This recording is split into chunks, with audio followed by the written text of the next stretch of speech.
అందరిని కూడగట్టుకొని ఈ పరిపాలన ముందుకు తీసుకెళ్తున్నాము. అందులో భాగంగానే ఈరోజు మా శాసనసభ్యులు వస్తున్నారు. అన్న మేము ఎమ్మెల్యేలు అయినా కానీ మా ఎంబడి ఉన్న వాళ్ళకి ఏం చేయలేకపోతున్నాం, వాళ్ళకు ఉద్యోగం ఇవ్వలేకపోతున్నాం, ఉపాధి కల్పించలేకపోతున్నాం అని అన్ని రాజకీయ పార్టీలకు సంబంధించిన ప్రజాప్రతినిధులు వస్తున్నారు. అందుకే ఈరోజు 5 లక్షల మందిని మన చుట్టూతో ఉండి చదువుకున్న వాళ్ళు ఉండి చైతన్యం ఉండి అర్హత ఉన్న వాళ్లకు 50,000 నుంచి 4 లక్షల వరకు స్వయం ఉపాధి పథకం కింద నిధులు మంజూరు చేయించడానికి, అర్హత కలిగిన వాళ్ళకి మంజూరు చేయించడానికి ఈరోజు 6,000 కోట్ల రూపాయలు మీ చేతుల్లో రాబోయే 2 నెలల్లో పెడుతున్నాము. జూన్ 2 నాడు 5 లక్షల మంది లబ్ధిదారులను మనం ప్రకటించబోతున్నాము.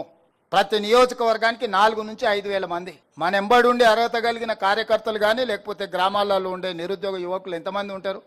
2,000 3,000 ఉండొచ్చు. వాళ్ళందరికీ మీరు పని కల్పించవచ్చు, ఉపాధి కల్పించవచ్చు. శంకర్ కొంచెం ఎక్కువ ఉండొచ్చు, కొంచెం ఎక్కువ అడిగేటట్టున్నాడు, పర్వాలేదు.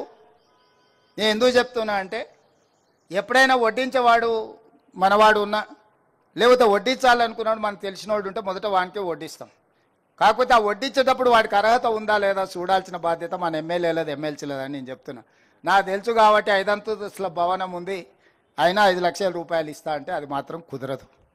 గతంలో అట్లా చేసిన వాళ్ళు ఎక్కడున్నారో మీరు చూసిరు. ఇప్పుడు మాత్రం అట్లా కుదరదని చెప్పి ఈ వేదిక మీద నుంచి మా సహచార మంత్రివర్గ సభ్యులకు మా మిత్రులకు చెప్తున్నా. నిజమైన నిరుద్యోగ యువకులకు ఇది అందాలి, ఈ ప్రభుత్వం మీద విశ్వాసం కలగాలి.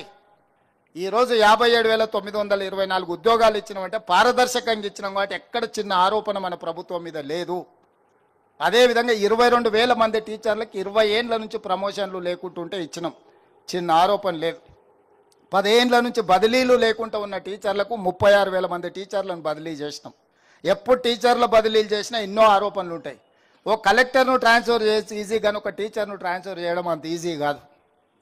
అయినా చిన్న ఆరోపణ లేకుండా 36,000 మంది టీచర్లను మనం ఈరోజు బదిలీ చేసుకోగలిగినాం. ప్రభుత్వంలో ఏళ్ళ కొద్దీ పేరుకపోయిన బదిలీలు అన్ని శాఖలల్లో మనం వచ్చిన తర్వాత బదిలీలు చేసినాం. ఎక్కడ కూడా చిన్న ఆరోపణ కానీ చిన్న చర్చ లేకుండా ఈరోజు మనం ముందుకు తీసుకెళ్తున్నాం. పారదర్శకంగా చేసినప్పుడు కొంత మనకు నచ్చిన వాళ్ళకు మనకు దగ్గర వాళ్ళకు మనం కొన్ని ఇవ్వలేకపోవచ్చు. అంత మాత్రాన పథకం వైఫల్యం చెందినట్టు కాదు. మనకు కావాల్సిన వాళ్ళకి ఇంకో రూపంలో రాజకీయంగా అవకాశాలు కల్పించండి. సర్పంచ్కో ఎంపీటీసీకో జడ్పీటీసీకో ఎంపీపీకో రాజకీయ పదవులు ఇవ్వండి మన వాళ్ళు ఎవరైనా ఉంటే. కానీ పథకాలలో మాత్రం పారదర్శకంగా ఉండాలి. అప్పుడే ప్రజలకు మనం ఆదర్శవంతంగా ఉంటాం. ఆదర్శవంతమైన పరిపాలన అందించాల్సిన అవసరం మన మీద ఉన్నది. దయచేసి ఈ పథకం మా అధికారులకు కూడా నేను సూచన చేస్తున్నా, ఎక్కడికక్కడ అర్హులు కలిగిన వాళ్ళను మనం ఆదుకోవాలి. ఉద్యోగాలు ఇవ్వగలిగిన వాళ్ళకు ఉద్యోగాలు ఇద్దాం, ఉపాధి కల్పించాల్సిన వాళ్ళకు ఉపాధి కల్పిద్దాం, వృత్తి నైపుణ్యాన్ని నేర్పించాల్సిన వాళ్ళకు వృత్తి నైపుణ్యాన్ని నేర్పిద్దాం.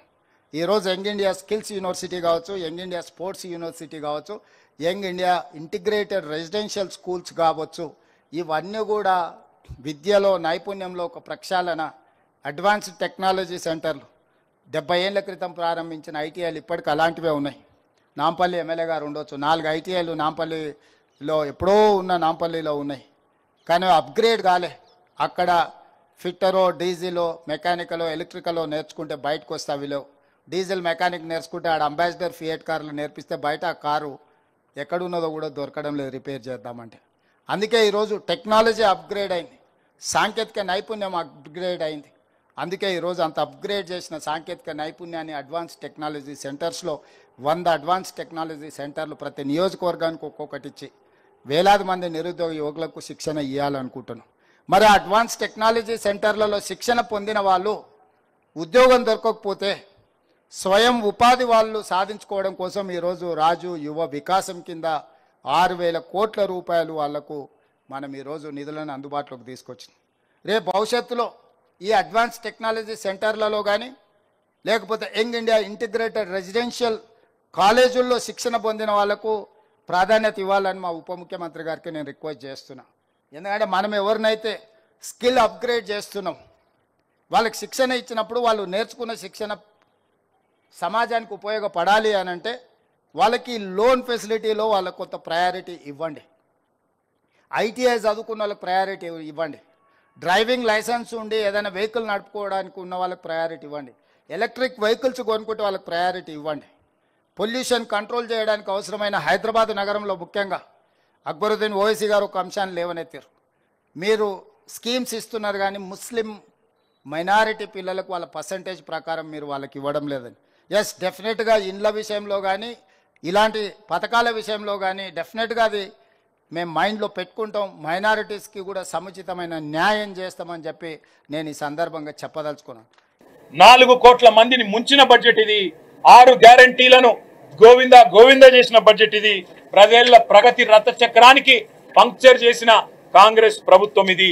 రేవంత్ రెడ్డి అసమర్థతకు, రేవంత్ రెడ్డి చాతగాని తనానికి, పరిపాలన వైఫల్యానికి నిలువుటద్దం ఈ బడ్జెట్ అని మేము చెప్తా ఉన్నాం. తెలంగాణ పునాది 10 ఏళ్లు గట్టిగా పడ్డ తర్వాత కూడా వీళ్ళ అసమర్థత వల్ల, వీళ్ళ చాతగాంతనం వల్ల ఇవాళ ఆకాశం నుంచి పాతాళం వైపు తెలంగాణ ఆర్థిక వ్యవస్థ పోతున్నది అంటే ఖచ్చితంగా దానికి బాధ్యత కాంగ్రెస్ పార్టీ తీసుకోవాలని చెప్పి కూడా మేము చెబుతూ, సంవత్సరానికి 40,000 కోట్ల అప్పు చేస్తేనేమో ఆ రోజు రంకెలేసినారు, ఆ రోజు నోటికొచ్చిన మాటలు మాట్లాడినారు. ఈ రోజు ఒక్క సంవత్సరంలో ఆనాడు కేసీఆర్ గారు సంవత్సరానికి 40,000 కోట్ల అప్పు చేస్తే ఒక్క సంవత్సరంలో దానికి 4 రెట్లు 1,60,000 కోట్ల అప్పు చేసి ఒక్క కొత్త ప్రాజెక్టు కూడా, ఒక్క గ్యారంటీ కూడా అమలు చేయకుండా, ఒక్క కొత్త ప్రాజెక్టు కూడా కనీసం ఇటుక కూడా పేర్చకుండా ఈ రోజు ఇంత పెద్ద ఎత్తున అప్పు చేసి మళ్ళీ లక్షల కోట్ల అప్పుకు టార్గెట్ పెట్టినట్టుగా కనబడతా ఉన్నది మరి ఈ రాష్ట్ర ప్రభుత్వం. పెద్దలో సామెత చెప్తారు, తొండ ముదిరితే ఊసరవెల్లి అవుతుందని. తొండ ముదిరితే ఊసరవెల్లి అవుతుందట, కానీ ఊసరవెల్లి ముదిరితే రేవంత్ రెడ్డి అవుతాడని ఇవాళ అర్థమైంది మాకు ఈ బడ్జెట్ చూసిన తర్వాత. అందుకే గ్యారంటీగా చెప్తున్నాం, కాంగ్రెస్ ఉన్నది అంటేనే కరెంటు ఉండదు, కాంగ్రెస్ అంటేనే కరోనా వైరస్ కంటే ప్రమాదం. ఈ రోజు ఈ బడ్జెట్ చూస్తే అదే అర్థమవుతున్నది. సంక్షేమానికి సమాధి, అభివృద్ధికి అడ్రస్ గల్లెంతు, ప్రజలకు ఇచ్చిన గ్యారంటీలకు గోరిగట్టి, పార్టీ కార్యకర్తలకు మాత్రం పప్పు బెల్లాల్లాగా ఏదో వీళ్ళు అబ్బసొత్తు అన్నట్టు 6,000 కోట్లు పంచిపెడతారట. 6,000 కోట్లు ఎవడి అబ్బసొత్తు? తెలంగాణ ప్రజల సొత్తు. కార్యకర్తలకు ఇస్తాం, కాకరకాయలకు ఇస్తాం అంటే చూస్తా ఊరుకోవడానికి ఈ రాష్ట్ర ప్రజలు సిద్ధంగా లేరు. ముందు ఇచ్చిన మాట నిలబెట్టుకోండి. 6 గ్యారంటీలు 100 రోజులు అనేదైతే డైలాగులు ఊకదంపుడు ఉపన్యాసాలు ఇచ్చినారో అది నిలబెట్టుకోండి. కార్యకర్తలకు 6,000 కోట్లు పప్పు బెల్లాల్లాగా పంచి పెడతామంటే అది యువ వికాసం కాదు, కాంగ్రెస్ వికాసం అవుతుంది, తెలంగాణ వినాశనం అవుతుంది. అందుకే బుద్ధి తెచ్చుకోండి. ఇకనైనా ఢిల్లీకి మూటలు పంపే అలవాట్లు మానుకొని రైతుల ఆత్మహత్యల మీద దృష్టి పెట్టండి. సిగ్గుపడాలి ఈ ప్రభుత్వం. ఒకవైపు రాష్ట్ర వ్యాప్తంగా పంటలు ఎండుతుంటే రాష్ట్రంలో రైతులు ఆత్మహత్య చేసుకుంటే అందాల పోటీలు పెడతారట. అది కూడా సిగ్గు లేకుండా బడ్జెట్లో చెప్తా ఉన్నారు. మే నెలలో అందాల పోటీలు పెడతాం. ఎవరిని ఉద్ధరించడానికి? మీ ప్రభుత్వం అందమేమన్నా ఉన్నదా? చక్కగా ఉన్నదా? మీ ప్రభుత్వ నిర్వహణ చక్కగా ఉందా? రాష్ట్రంలో ఒక్క వర్గమన్నా ఆనందంగా ఉన్నదా? ఆటో వాళ్ళు ఆనందంగా ఉన్నారా? రైతులు ఆనందంగా ఉన్నారా? పెద్ద మనుషులు ఆనందంగా ఉన్నారా? మహిళలు ఆనందంగా ఉన్నారా? ఎవరు ఆనందంగా ఉన్నారో చెప్పమని కోరుతా ఉన్నాం.